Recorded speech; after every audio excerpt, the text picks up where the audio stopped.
Bismillahirrahmanirrahim. Assalamualaikum warahmatullahi wabarakatuh. Berjumpa kembali teman-teman di channel kita ya Mas Tiu KDR. Oke teman-teman, di kesempatan kali ini kita akan berbagi informasi kembali ya masih di seputar dunia pendidikan ya. Khusus untuk kesempatan kali ini kita akan kembali berbagi informasi ya, yang mana teman-teman di sini ada edaran Kemendikbudristek ini per 9 Januari 2024 ya. Tentunya edaran ini ditujukan untuk kepala sekolah dan operator sekolah ya, yang mana memang kalau kita lihat di surat edaran ini ada beberapa hal ya yang harus dilakukan oleh sekolah menindaklanjuti surat edaran tersebut. Ya, di sini kalau kita lihat teman-teman, nanti ada dua informasi penting ya terkait dengan peserta didik dan juga untuk sekolahnya, dan tentunya di sini nanti ada kabar gembiranya ya untuk peserta didik di tahun 2024 ini. Nanti kita akan bahas ada informasi apa. Untuk itu teman-teman silahkan simak video ini sampai dengan selesai. Tapi seperti biasa kita ingatkan kembali, mungkin bagi kalian yang baru bergabung di channel ini atau mungkin baru melihat channel ini, jangan lupa untuk klik tombol like dan subscribe. Silahkan bunyikan lonceng notifikasinya biar Anda selalu mendapatkan informasi-informasi terbaru dari kita. Bagi kalian yang suka baca berita, silahkan kunjungi saja di laman resmi kita mastiukadea.com. Di sini kita akan berbagi informasi khususnya di seputar dunia pendidikan. Oke, langsung saja kita mulai. Ada edaran apa sih dari Kemendikbudristek dan tentunya apa yang harus sekolah lakukan ya. Nah, ini tentunya teman-teman sudah harus mempersiapkan diri ya. Yang mana kalau kita lihat di dalam edaran ini memang ada batas waktunya. Yang pertama kita lihat teman-teman, di sini ada surat edaran dari Pusat Layanan Pembiayaan Pendidikan ya, atau Puslapdik dari Kementerian Pendidikan, Kebudayaan, Riset dan Teknologi ya, yang mana memang surat edaran ini dikeluarkan per 9 Januari 2024. Ini terkait dengan pemberitahuan batas waktu pemutakhiran data peserta didik. Nah, kita akan lihat ya selengkapnya ini ada informasi apa, dan tentunya teman-teman ini disuruh ngapain sih operator Dapodik ini ya, disuruh ngapain ya berdasarkan surat edaran ini.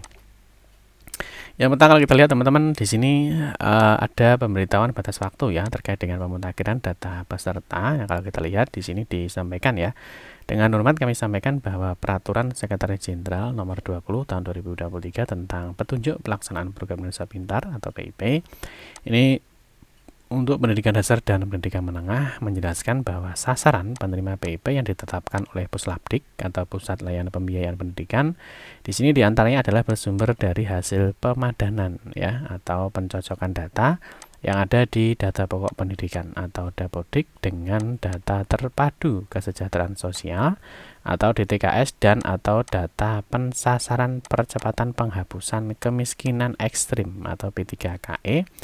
Ada juga untuk usulan Dinas Pendidikan Provinsi untuk jenjang SMA, SMK, SDLB ya, SMA LB, SMP LB, dan juga ada usulan dari Dinas Pendidikan Kabupaten Kota ini untuk jenjang SD, SMP ya, paket A, B, dan juga C. Nah, di sini ada beberapa informasi yang perlu disampaikan ya, atau informasi penting. Tentunya ini Dinas Pendidikan harus memperhatikan hal-hal sebagai berikut. Nah, di sini teman-teman yang pertama adalah satuan pendidikan ini adalah sekolah ya, satuan pendidikan adalah sekolah. Ini agar didorong untuk memperhatikan keterisian ya. Jadi datanya itu harus terisi ya secara benar dan valid. Data siswa di Dapodik dan melakukan pemutakhiran status layak PIP. Jadi ini ya. Di statusnya itu layak PIP. Jadi apakah siswa ini layak sebagai penerima PIP apa tidak. Nah, ini layak PIP peserta didik berikut variabel mandatorinya. Jadi ini poin penting yang harus dicek, itu adalah mulai dari NIK ya, NISN, tanggal lahir ya, nama ibu kandung, jenis pekerjaan, dan juga penghasilan orang tua di Dapodik terhadap calon penerima PIP yang akan diusulkan sesuai dengan prioritas sasaran. Yang berikutnya teman-teman, di sini untuk pemadanan data ya peserta didik dengan data DTKS ya, ini atau data P3KE ini menggunakan Dapodik cut-off per 31 Januari 2024. Jadi tentunya sekolah sudah harus memperhatikan ya untuk data cut-off-nya. Nah, tentunya nanti kita akan bahas apa saja sih yang perlu dilakukan oleh sekolah. Yang poin 3 di sini ada data sumber pengusulan peserta didik ya PIP untuk tahun anggaran 2024 ini untuk fase 1 oleh Dinas Pendidikan Provinsi dan Dinas Pendidikan Kabupaten dan Kota ini menggunakan Dapodik cut-off di 31 Januari 2024. Nah, di sini tentunya sekolah-sekolah ya, tentunya operator sekolah ataupun kepala sekolah itu harus saling bekerja sama ya dari membantu terkait dengan status layak PIP untuk siswa-siswa yang akan diusulkan sebagai penerima PIP di tahun 2024. Lalu sekolah apa yang harus dilakukan ya, atau satuan pendidikan apa yang harus dilakukan? Yang pertama tentunya teman-teman sudah paham ya, jadi operator dapodik di sekolah tentunya sudah paham bagaimana sih cara pengajuan PIP atau program Indonesia Pintar. Nah, yang pertama teman-teman untuk pengajuan tentunya di sini ya, di dapodik ya, atau data pokok pendidikan.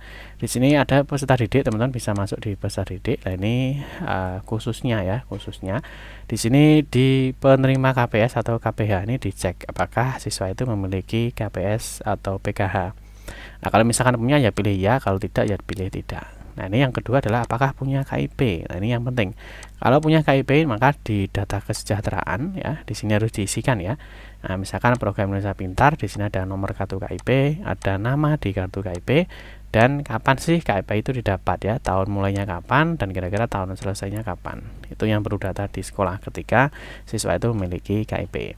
Terus yang kedua, bagaimana ketika siswa itu tidak memiliki KPS, tidak memiliki KIP, tetapi dia ingin mengajukan program Indonesia Pintar. Nah, tentunya di sini teman-teman masuknya adalah di sini ya. Jadi misalkan tidak punya KPS ya, jadi tidak punya KIP, jawabannya juga tidak. Nah, di sini teman-teman ada satu informasi ya, apakah peserta didik tersebut layak mendapatkan PIP? Ya layak enggak sih? Nah, di sini pilih. Kalau dia tidak ya pilih tidak. Ketika dia layak, nah ini alasan layak PIP-nya apa? Nah, di sini ada beberapa alasan ya. Siswa itu dinyatakan layak sebagai penerima PIP. Yang pertama adalah misalkan daerah konflik, atau dampak bencana, atau kelainan fisik, atau keluarga terpidana, misalkan berada di lapas, apakah pemegang PKH, KPS atau KKS, atau mungkin pernah drop out, atau mungkin siswa miskin atau rentan miskin, dan yang terakhir adalah yatim piatu, panti asuhan atau panti sosial. Jadi sekolah itu harus memastikan keterisian datanya ini ya, apakah siswa-siswanya itu layak sebagai penerima PIP apa tidak. Ya, selain pengisian data mandatori tadi ya, mengenai NIK siswa, nama ibu kandung ya, pekerjaan, penghasilan dan sebagainya.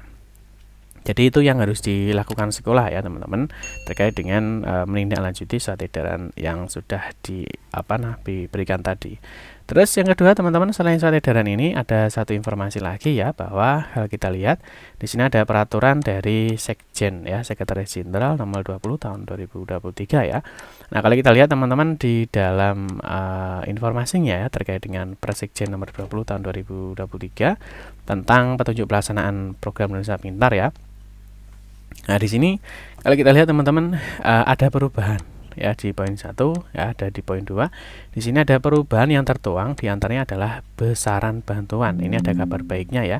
Ada kabar baiknya yaitu ada perubahan besaran bantuan PIP di Desmen ini bagi peserta didik di jenjang SMA, SMK dan paket C, dan mekanisme penarikan dana PIP-nya. Nah, di sini perubahannya di sini terkait dengan besarannya. Nah, mungkin kalau teman-teman yang kemarin ya di kelas 10, kelas 11 ya, kelas 12 ya, mungkin kemarin dapatnya 500 ya, 1 juta. Lah sekarang ini ada perubahan. Jadi ini yang 500 menjadi 900, yang 1 juta ini menjadi 1,8 juta. Nah, kita lihat di sini ya, di bagian besaran dan peruntukan dana PIP. Nah, di sini kalau kita lihat memang untuk di jenjang sekolah dasar di SMP, SD ini tidak ada perubahan ya, artinya masih tetap untuk jumlah yang diterima.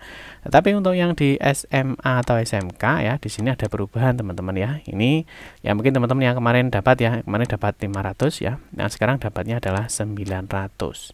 Atau mungkin yang kemarin dapatnya 1 juta ya, 1 juta ini sekarang menjadi 1,8 juta atau 1.800.000. Ini lumayan teman-teman ya. Ini kelas 10 kemarin ya. Jadi yang kemarin mungkin teman-teman dapatnya 500, nanti di tahun ini ya, tahun 2024 ini nanti dapatnya, jika dapat PIP dapatnya 900. Atau mungkin yang kelas 11, 12 ya. Ini yang dapatnya kemarin adalah 1 juta ya, sekarang dapatnya adalah 1,8 juta. Jadi ini kabar baiknya bagi peserta didik yang dapat PIP di tahun 2024 ini untuk jenjang SMA ataupun SMK. Oke teman-teman ya, mungkin itu saja informasi yang dapat kami sampaikan ya. Semoga informasi ini bermanfaat. Mohon maaf jika ada salah kata dalam memberikan informasi dan penjelasan. Kita berjumpa kembali di video-video berikutnya. Saya akhiri, wassalamualaikum warahmatullahi wabarakatuh.